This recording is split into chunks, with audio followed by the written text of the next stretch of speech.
Let me tell you another story. A legend not many people know about. You might not even find it in the history books. Have you ever heard of the name Lince János? Don't be ashamed. There are very few people that have. But he might be the reason that Cluj still exists today. Imagine the year 1660. Not many images will come to mind, right? It was a very long time ago. During that time, Lince János was living here in Cluj. He was what we call now the mayor.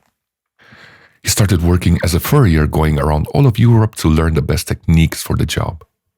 He became the leader of furriers, being voted for this position 16 times. He sure had his way with words.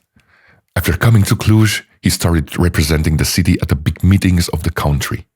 Now back to the year 1660. That year, Pasha Said Ahmed stopped at the gates of Cluj. As soon as he was noticed, Lince János was in front of him, trying to save the city.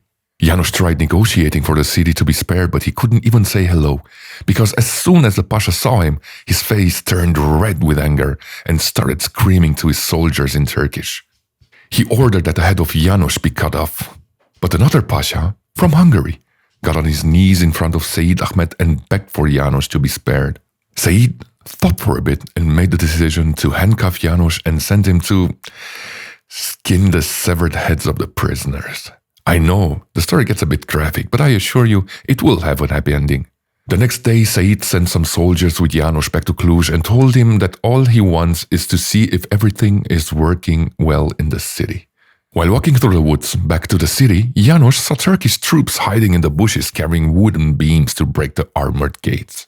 When they arrived at the gates of the city, János started screaming at the guards to protect the entrance to the city unless they wanted everybody dead. One Turkish soldier understood what was happening and tried to force him to change his order. Nothing convinced him to do so.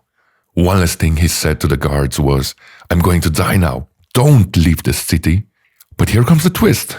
The Pasha actually appreciated his courage and allowed him to live, even brought him gifts. The Pasha left for a short time, but returned, this time asking for a huge ransom to leave the city at peace.